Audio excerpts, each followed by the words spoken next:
Morning, Eric. Good morning, Wendy. Thank you for being with me here today. You're most welcome. I'm really excited. Always a pleasure to learn from you because you're like an encyclopedia of real estate. Thank you. So today I want to share with my viewers who are real estate entrepreneurs, are looking to do this as a business long term, and are looking to get better results. So maybe they've been in the business 3 to 5 years and they're looking to unlock the next level. And I believe unlocking the next level, it needs professionalism. It does. It does. A lot of professionalism.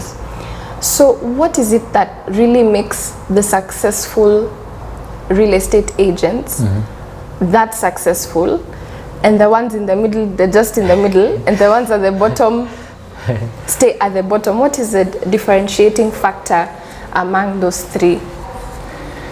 Well, I would say there are two types of agents, as you've alluded. One is unique and one is typical. And typical, not in a bad way. It means that the person goes into business in the same fashion as anyone else will go into business. In a fashion that is generally what people think. Exactly. But the one who becomes successful is the one who goes into business with an entrepreneur's mind. Which is what?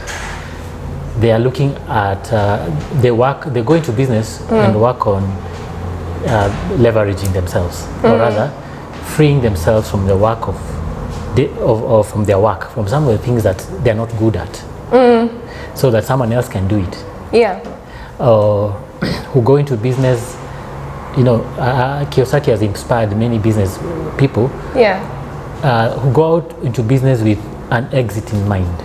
A retirement plan, you might call it, or going to business with thinking of the way they can the end in mind such a way that their business can work for them. Well, they can get more time in their hands. So those people have more success, better success than the ones who just go into business just to do business. That's what I mean by typical, and don't say that in an offensive way, but that's what it is really. Because being a real estate agent can be very rat race like. Because you have no working hours. Your weekends are your busiest. Your holidays are your busiest. So you can end up finding that you're just working without actually building your business. So what are the things someone can do to build their business, to go from being that typical agent to now a unique professional agent who makes money and has time? Because making money also is a whole other is a whole other thing. I would say you need to go into business with you need to think of business in terms of phases. Your business has to have phases. You need to graduate it. To graduate from your start point up to what you want to be, the end. So now I recommend a book called E-Myth Revisited by Michael Gerber, so for our listeners, so that they can support what I'm saying. They can find some reference points from what I'm saying.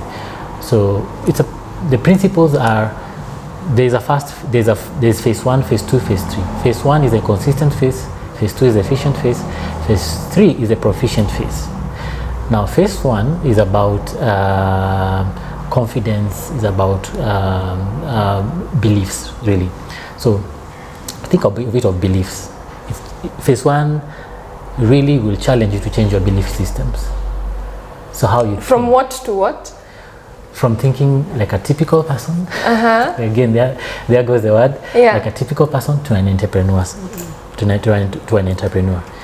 And so what that stage does for you is that it helps you to start working towards what the principles that make business work, and those principles are what will help them to either adopt systems or create systems that now run the business. Because everything, think of a restaurant, a fast food restaurant that has been a franchise. Like KFC. They have systems that guide how their business work. How long across the world?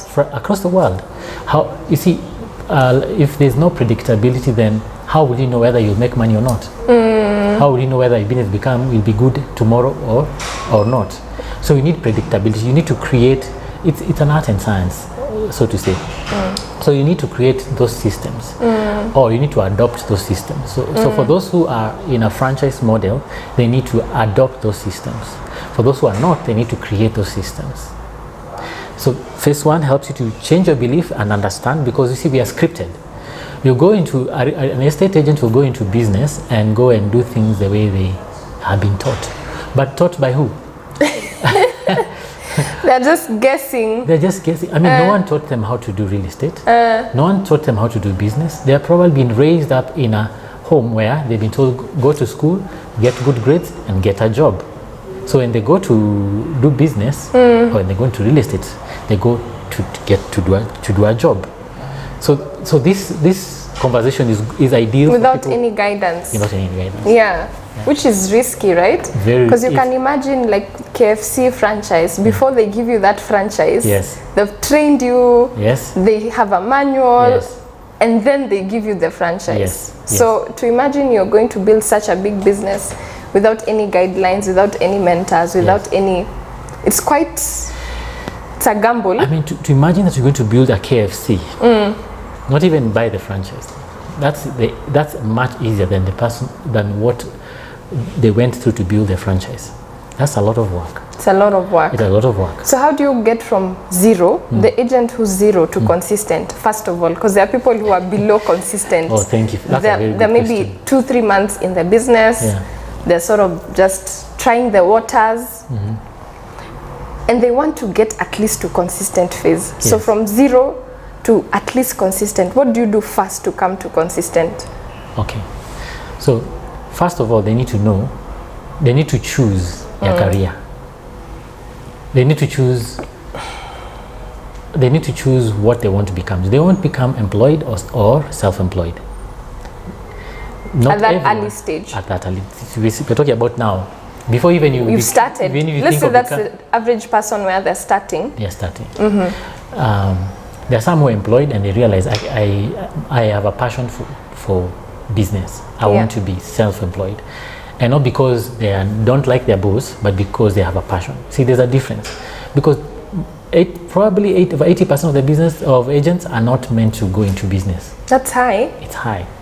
They're not meant to because of their temperament or their environment or because competition. They're not passionate about it. They're not passionate about it. Yes. 80%. Likely. The likelihood is about 80% of people. Actually, the statistics I have are for abroad. Every year, 80% of people who went to school to do real estate are dropping out of real estate in their first year of doing real estate. So I'm sure Kenya would be higher. It would be that kind of thing. Because our market is not even regulated. Yes. There are people going to school right now, but probably they're going to real estate because they're told by their parents to go into real estate. So you have to really be passionate about it. Anything you want to do successfully in life, you need to be passionate about it. That's why you begin. So if someone is at zero, let them first establish if they're passionate about this, first and foremost. First and foremost, they need to see themselves 15 years down the line and beyond. If you're passionate, then you proceed. Yes. If you're not, you stop at that stage. You stop at that stage. So passion, and then what else? So from that, once they've identified, I want to be in real estate, not as an employee, but as self-employed, they may decide to go for employment first, to get some experience. They may decide to start out from scratch and learn in the field. On the job. On the job. The hard way. The hard way. Yeah. Okay, so now you have a foot in the door. Yes. You're at consistent phase. Yes. What's the next stage after consistent? So I'll say that consistent stage, when they have put their foot in the door, is a stage where now they need to build confidence. But you can't build confidence without knowledge. You need to learn. So they need to learn. So we are still at a consistent space. They need to learn, build knowledge. When you build knowledge, it gives you confidence. Okay? And then their commitment to be tested. They may go a couple of months without proper income. So even a year. Even a year. Many people actually go for a year. Okay. a year and people plus don't before, know that. A year plus before you make any. And actually, it's expected, right? It is expected. No one makes. Especially on the sale end of the business, because you might get a few rentals here and there. Even the rental. But a guys, sale is tough. Even the rental guys hardly will meet struggling. an estate agent who the first year they did not struggle. Yeah, I haven't met any. Have you met one? Myself. Oh yes, you're the one. But few exceptions. Only because I'd been a salesperson for at least 6 years. They're so I'd really honed the skills. Yeah. So for 6 years I'd been a sales and a direct salesperson, like someone whose job is to convince the client to buy, and you need to buy now, and the results need to show now. And so that's the only reason I was. I totally agree. There are exceptions. I met someone called Q in the US February this year. He did 100 million his first year, but he was a salesperson where he was. And also my partner had been in Villa Care for 4 years. So I guess I was also leveraging on, and she was very knowledgeable, very alert, knew all the processes, systems. So I think I piggybacked on her 4 years, and it sort of gave me that. I totally agree. So in fact, let me talk about my words. I remember I met Q February this year. That guy, the first year, 18 months, he had made over 100 million.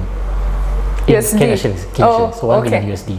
So yeah, it is possible. It is possible, but there has to be a background of of something you've done that will help you to become good in real estate. So it's okay. Even if you're new into real estate, you need to have some background of how to do business. Preferably in sales. Rich Dad told Kiyosaki, you can never become a businessman if you don't know how to sell. So any serious businessman, they know how to sell. Any legit businessman, they really know how to sell. They can sell you anything. Do you think about it? They can sell. Whatever they are doing, they can sell that product to. They're convincing. They have that convincing power, confidence. Or systems, or, you know. So from there, you need to move to the efficient stage. And that is about systems. So now, this is a stage where you need to learn how to do things in a systematic way. So you create systems. For example, in our field, where do you start from? You start from prospecting, meaning you go looking for leads, and then it ends up in a closed sale. That is a system. You can think of it as a conveyor belt, but it's usually not like a conveyor belt. It's not one thing after the other. The one thing follows the other. At times, things don't go well. Most times. Yes. No, you're actually the person who taught me that a prospect and lead are not the same thing. They're not. I was always using them interchangeably. No. Yes, a lead is not necessarily a prospect. A prospect is a qualified lead.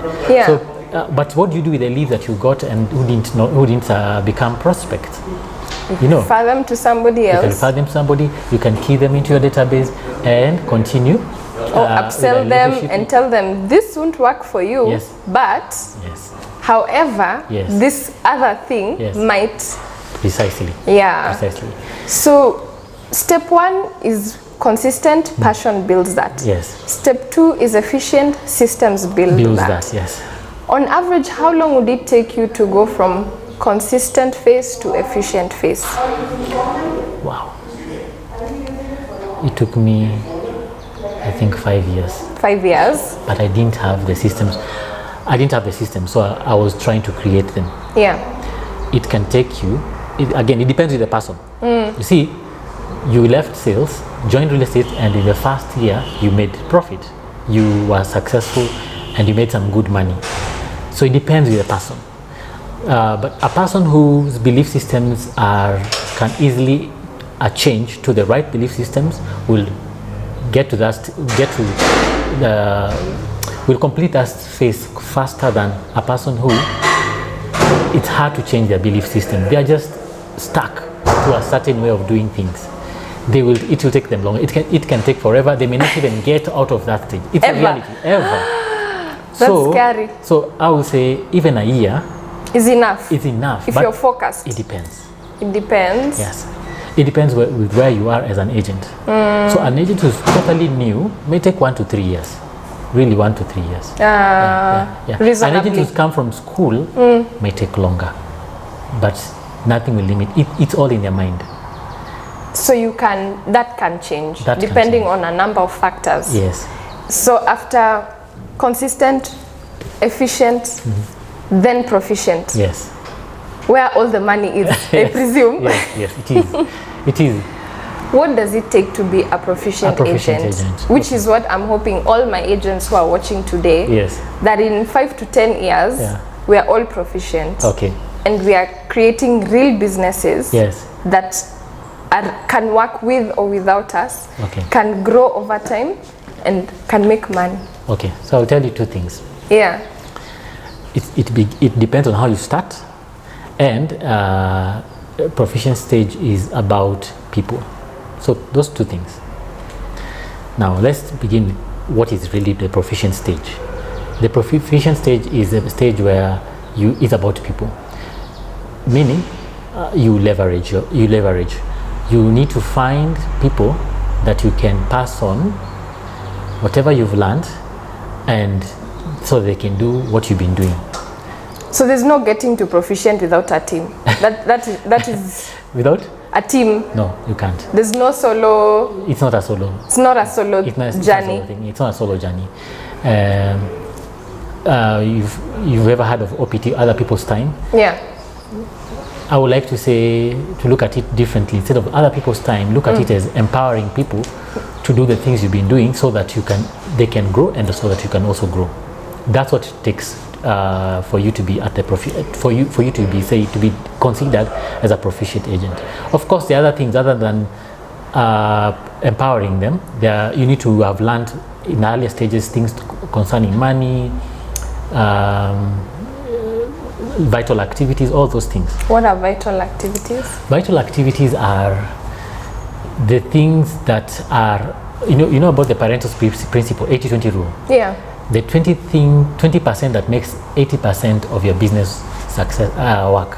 The 20% that produces 80% of your business. Those are the vital activities. In a simple way. So like if you were to pick 4 vital activities that a proficient agent does month in, month out, year in, year out, what are they? 4 vital ones. Lead generation. Now we know what leads are now. Lead conversion, meaning you get a lead but you convert them. Client care, and personal development. Those four. Personal development is a superior of them all. Personal development is about transforming how you think. It's about your belief system. It's about improving what you do. It's about becoming a master. So that personal development will help you with that. We are constantly growing. The moment you stop growing, you start going backwards. So PD helps you with that. Anything that tries to overtake PD will always go back to where the PD level is. The PD is your thermostat. Yeah. You can never earn money beyond how your brain thinks today.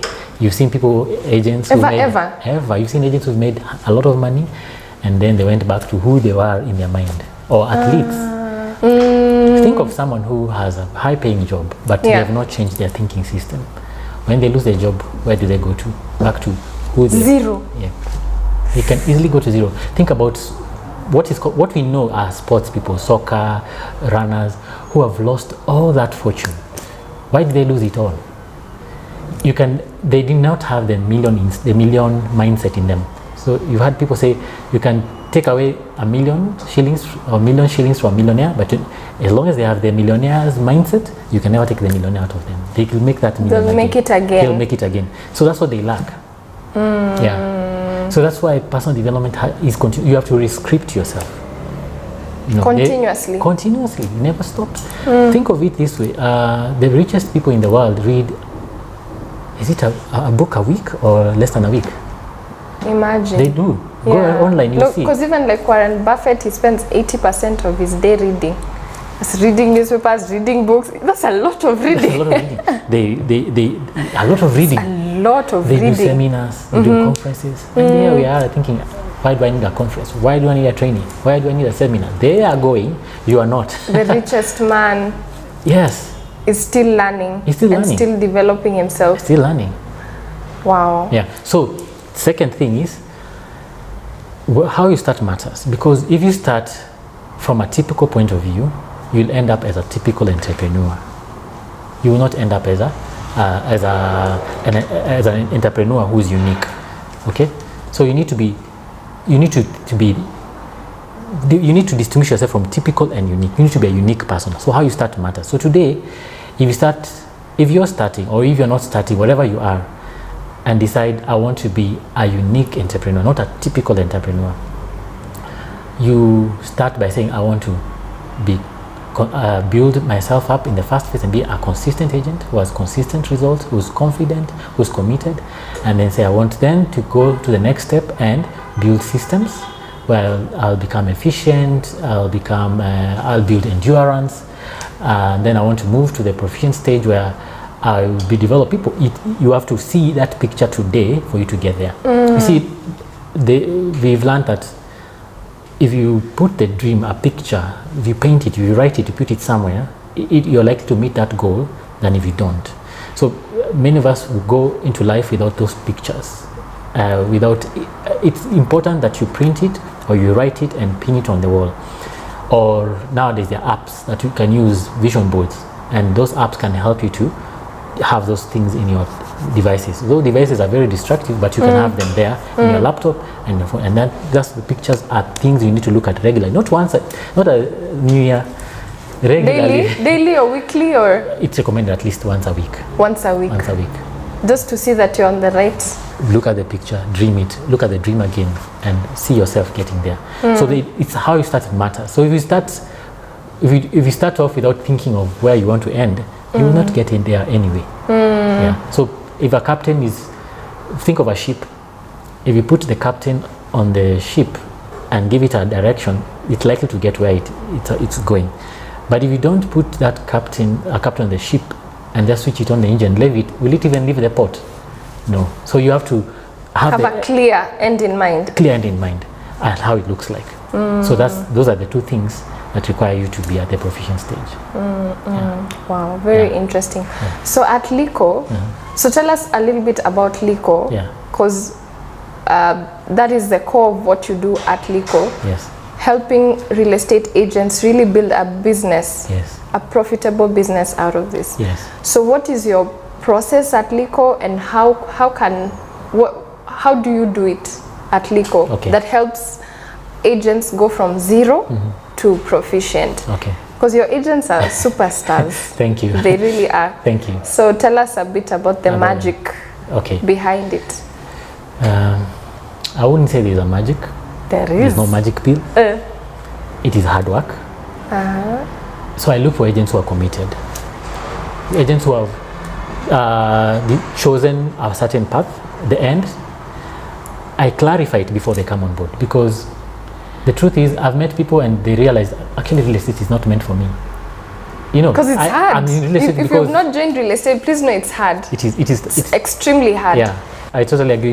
We see, when people hear you in real estate, like, wow, you're in real estate, because what they're seeing is a building. They're not seeing the process. And the deals. They're seeing you're doing a 50 million house, 60 million. It looks glamorous. It looks glamorous, but they don't know there is hard work behind it. So, and it's ugly. And it's ugly. Yeah, the making of a deal is ugly. And it can be boring. It's boring, it's ugly. Because when I was new in real estate, I used to think that doing big deals are exciting. Yes.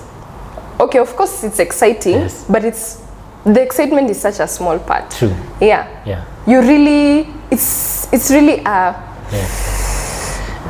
the time you get to the end of the deal, it's so if you don't have, can you imagine if you don't have passion, you'll drop out. You will. So that's what we do. That's why we begin. We first help you to identify when you're talking to prospects, we have to find out whether they really want, sometimes they don't know it, so especially for the new ones. And I recommend, before you join a brokerage or real estate company where you want to go in as an entrepreneur, test it out first for 6 months and see whether you really cut out for it, and whether that's what your passion is about. So what we do with our passion is key. Passion is key. There's no shortcut. There's no shortcut. Some say, but I need the money. But why don't you? It'd be better if you make money in areas you're passionate about. Yeah. So instead of taking your passion into real estate where you're not passionate about real estate, just take your passion to somewhere you're passionate about. So just take your passion to somewhere, a different place, and you'll make money. It'll be easy. How did you discover your passion for real estate yourself? I think when I think about it, I was inspired by my parents, and it must be subconscious, because they entered into real estate, and we are four in the family, and every one of us had a house that was paying rent for their school fees. So, but then as I read books and started dreaming and writing where I want to end up in 2004, is when I realized, oh, this is a place I desire to be. So I was fasting and praying in that season, and I feel like that is one of the things that God dropped into my spirit. This is where I need to be. Honestly, I do. Yeah. So, and then in the process, as I wrote all that, now I started walking the journey. I didn't start in 2004, but I started the journey, and I entered into real estate in 2009. Yeah. Just prepping slowly. I was doing other things, but then that's where I ended up, and I was passionate about it. Yeah. Because of your parents and your background. My parents, my background, those are the and God. And God, most importantly. Yeah, because I remember asking God, is this the direction I should take? For me. Is it the direction? Just contemplating. Yes. So I really battled with it, talked to him about it, told him I don't want to do anything that is not in line with my purpose, because if it's not in line with my purpose, then I've wasted.